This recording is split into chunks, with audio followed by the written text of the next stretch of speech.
that he has, and the qualities of the devotees, which are reflections of those qualities of Krishna. So now we're going to continue to study this subject.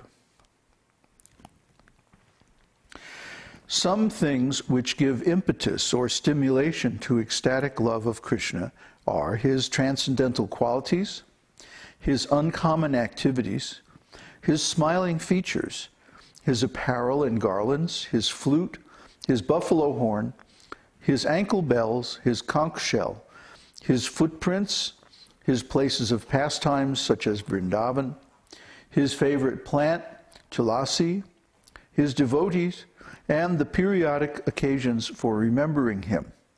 One such occasion for remembrance is Ekādaśī, which comes twice a month on the 11th day of the moon, both waxing and waning. On that day, all the devotees remain fasting throughout the night and continuously chant the glories of the Lord.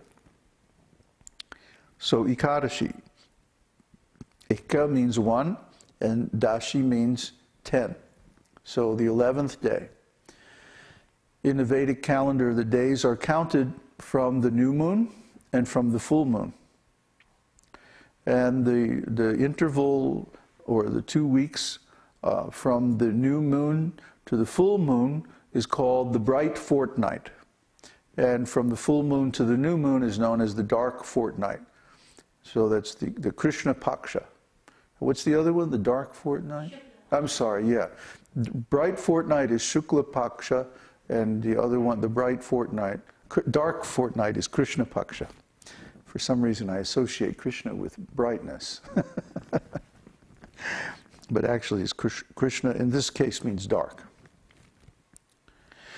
So on the 11th day of each Paksha, of each fortnight of the lunar month, then the Vaishnavas fast. At least they fast from grains and beans. But the more austere Vaishnavas will fast completely. And because it's very hard to sleep if you're fasting, they stay up all night and chant and dance and hear about Krishna. And in this way they celebrate the Lord's pastimes and activities, and this is a stimulation for ecstatic love. Now the rest of the chapter we're going to discuss the other qualities of Sri Krishna that also give rise to this ecstatic love. Krishna's transcendental qualities, his uncommon activities, and his smile. As far as Krishna's transcendental qualities are concerned, they can be divided into 3 groups: qualities pertaining to his transcendental body, qualities pertaining to his transcendental speech, and qualities pertaining to his transcendental mind. Krishna's age, his transcendental bodily features, his beauty, and his mildness are qualities pertaining to his body.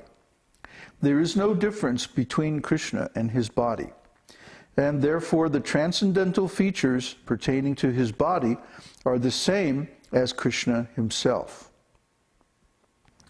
Try to understand. In our case, there's a difference between the self and the body.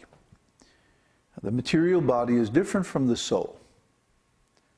The material body follows the laws of the material world, matter, beginning with time.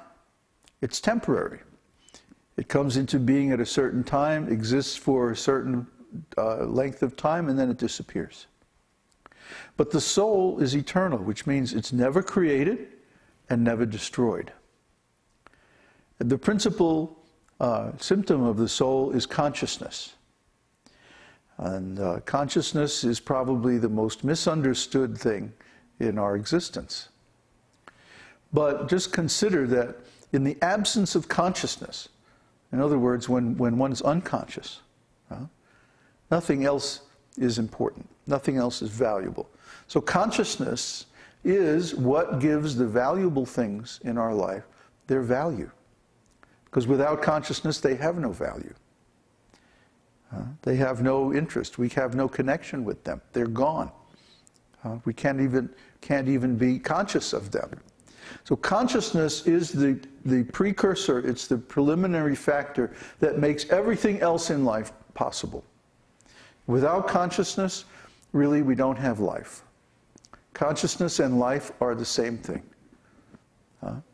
So this consciousness in our existence is separated from the body. It's a separate phenomenon from the body. The consciousness or life comes into the body at the time of conception, and it leaves the body at the time of death. But the consciousness or the soul remains eternally, while the bodies come and go. And the proof of this is that in the beginning we had a little tiny baby body, and then we grew up a little bit and we had a child body, and then we had a youngster body, and then we had a teenage body. Now I have an adult body, a middle-aged body. Soon I'll have an old man's body, and then the body will disappear. And I have to go off and get another body, or whatever I can do. Depending on my qualification, the type of body that we get is determined by the level of our spiritual advancement. And the more spiritually advanced we are, then the nicer quality of body that we can have. All the way up to restoring our original spiritual body.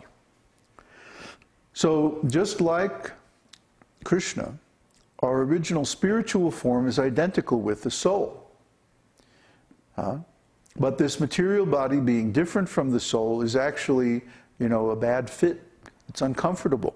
There's so many problems associated with the body, and they're all associated with the fact that the body changes.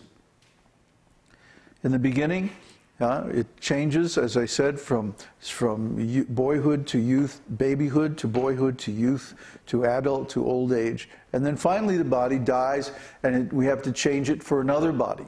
And all these are very troublesome. There are all kinds of problems associated with each of these stages. Because of having to change the body, there's so much suffering.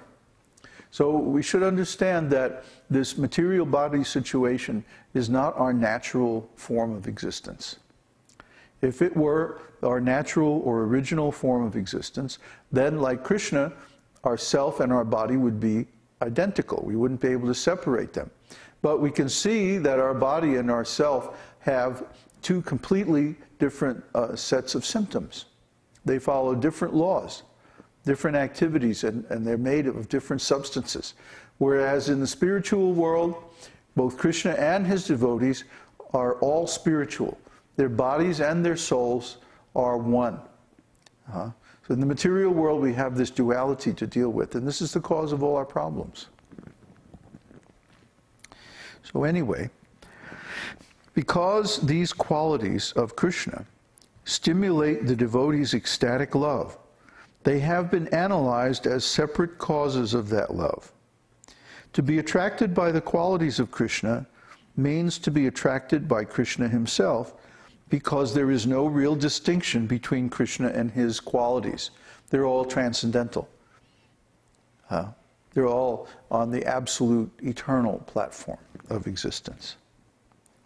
Krishna's name is also Krishna. Krishna's fame is also Krishna. Krishna's entourage is also Krishna. Krishna and everything related with Krishna, which give stimulation to love of Krishna, are all Krishna. But for our understanding, these items may be considered separately. But this is a very important point in Vaishnava philosophy. Why do we chant Krishna's name? Because Krishna's name and Krishna are identical in quality. They're both transcendental. The name Krishna, when we use the name to refer to the Supreme Personality of Godhead, it does not refer to anything in this material world. Of course, there are many people named Krishna, especially in India. But originally, the name Krishna refers only to the Supreme Person. So the name Krishna, when used with that intention, does not refer to any object in this material world. So when we speak the name Krishna, or Hare, or Rama, or any word like that, Rishikesh, Shama Sundar, any of the thousands and thousands of names of the Lord, then we are invoking spiritual sound vibration. And the impressions generated in our mind, the pictures, the recordings of this experience of hearing this transcendental sound vibration are also transcendental quality. So the whole point, therefore, of sadhana, the whole point of chanting, the whole point of hearing or looking at the deity form or reading the scriptures or any of the things that we do in devotional service is to generate many, many, many impressions in all the different senses. So that's why when we offer the arti ceremony, for example, we offer the objects of all the senses. Water, fire, earth, air, ether, sound vibration, ether. And then by looking at